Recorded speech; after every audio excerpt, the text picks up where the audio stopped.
Hello, everybody. Happy Sunday. Happy afternoon. Hope you guys are enjoying yourselves. Just relaxing, enjoying quality time with family and loved ones. So in today's video, as the title suggests, just getting some useful, helpful tips for bathing your cat. So, little backstory: I grew up. I've been around cats my whole entire life.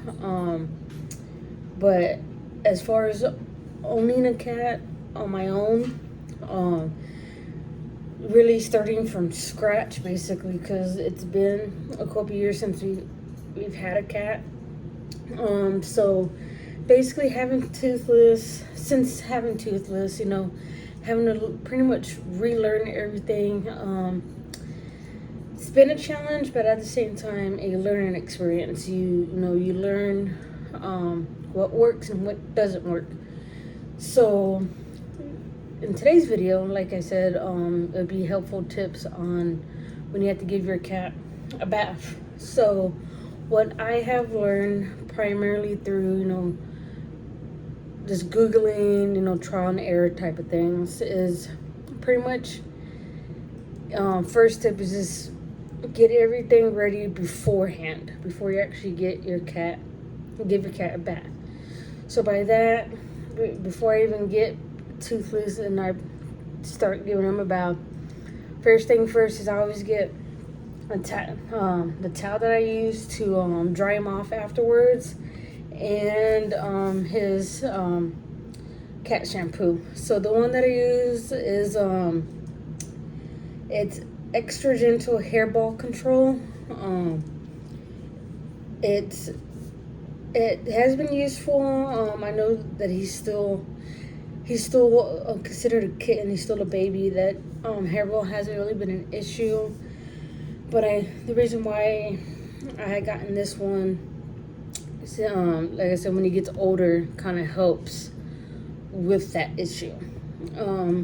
It also conditions and detangles, which is any normal pet shampoo, and of course it gives you some direction on shampooing. And I believe I got this at Petco for, it was less than $5. I don't remember the exact price, but I know it was under $5. So that's the first tip. First tip is getting everything ready before giving them a bath, so you're not doing everything during the bath.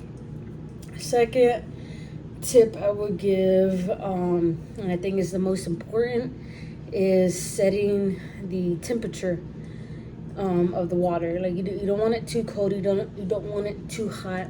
It's like giving a bath to like getting the right temperature for yourself, or getting the bath ready for a baby.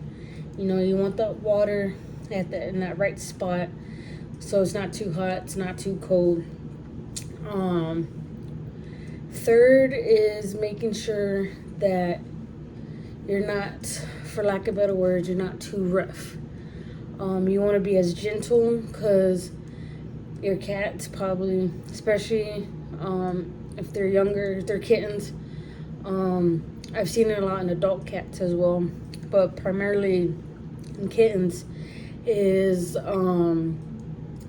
they're like they don't want to be in the water, especially if you're just getting around to bathing them. It's a new experience. So by bathing them in a calm mood, talking to them, I've learned that by doing that with Toothless, it has gotten him to calm down a bit and not try to get out of the sink, for lack of better words. So I've noticed by like I said, by talking to him, by not being too rough, like when when I put the shampoo on him, when I'm scrubbing it around and making sure that I'm getting him clean, you know, making sure that not being too rough, not rushing through it. I've noticed that it has helped him stay calm and try not to, you know, scratch and get away from me. And another thing is, if you do have like a cat, whether a kitten or an older cat, is sometimes an event that, you know, that they literally fight you tooth and nail to not take a bath.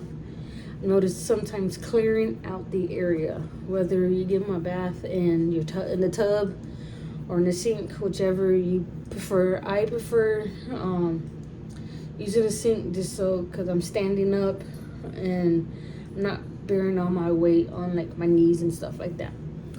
But I noticed by clearing out, like if there's a point like where your cat does get away, the less stuff that's there, the better. But so I feel like that's some of the most useful tips I have learned so far with Toothless. If I ever feel like I might do a part 2 sometime in the future with more tips, but as of right now, I'm gonna give you guys a glimpse into how I give Toothless a bath. Be right back. Alright, so we're about to give Toothless a bath. Obviously when you give, you know, your pet's a bath, always take their collar off. Always put that to the side. Like I said, you're gonna get the right temperature. Like I said, you don't want it too cold, you don't want it too hot. Usually what I do, I just turn it on and let it run for a minute, and then I just slightly start. This is, like I said, I first turn it on, let it run for a little bit to see like how cold it is. Then I slightly turn it up for the hot water to come out, so I can get it to that right temperature that will be ideal for Toothless. Sometimes it takes a minute, like I said, just because you have to let it run. Like I said, just being calm, or staying calm majority of the time. Like I said, he's still a baby, still getting used to taking baths, so he doesn't get too frightened, he doesn't get too scared, but I think just the sound of the water is what kind of gets him, you know, like this, like how he's acting. Alright, I think we're good. You ready? Alright. So usually what I do when I am giving Toothless a bath,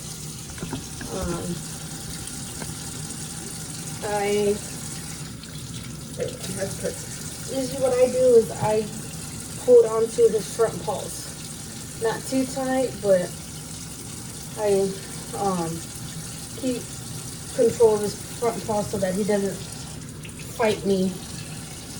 I try to escape to get away from taking a bath. It's okay, baby. It's okay. It's okay. Sometimes it doesn't work. I don't rush it because I know that it's gonna make him more uncomfortable.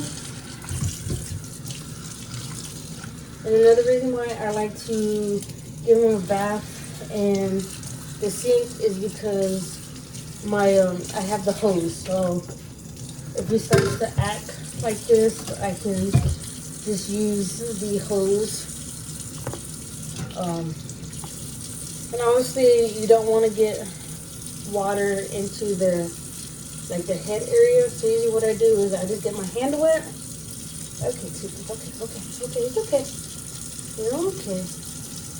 Usually what I do is I just get my hand wet and I just kind of give him a nice little clean to make sure that he doesn't have no eye boogers. Okay. It's okay. It's okay. We're almost done.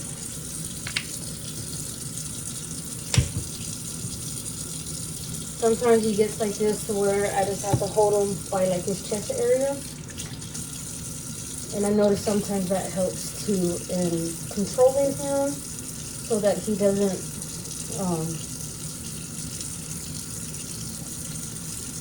fight too much. Like I said, he does fight a lot, but sometimes the switching hands helps He likes to do this sometimes.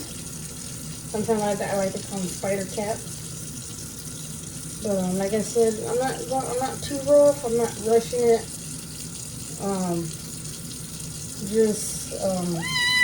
Okay, I'm sorry.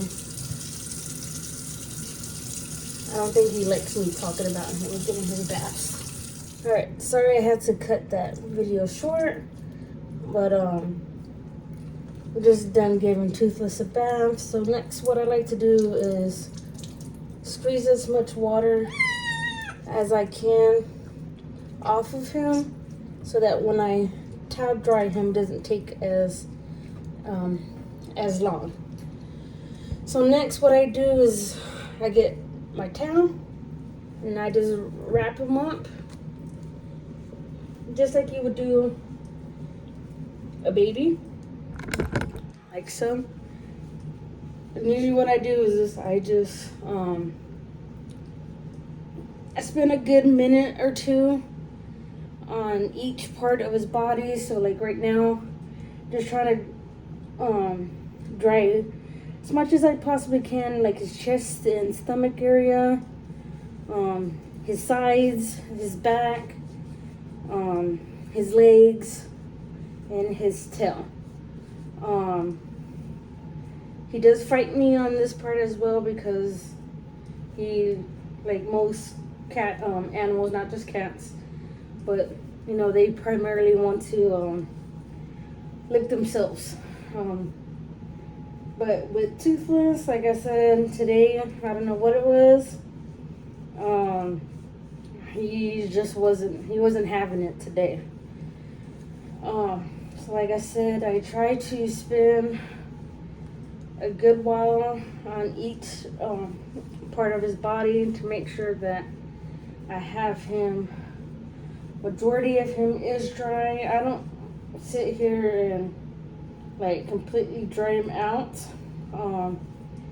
but I do it to where, like I said, at least 95% dry. Because since he is short hair and he is still a kitten, he's trying. I'm sorry. Since he still is short hair and he's still a kitten, doesn't really take long for him to dry off. Sorry, so he has his nails out right now and he just scratched me, which is I'm not mad about, because like I said, he's probably mad at me for giving him a bath. So with Toothless, I've been giving him baths since I brought him home, since he was a kitten. So he's used to giving baths, but for today, I don't know what it was, what could have made him upset. But today he just wasn't having it with bath time.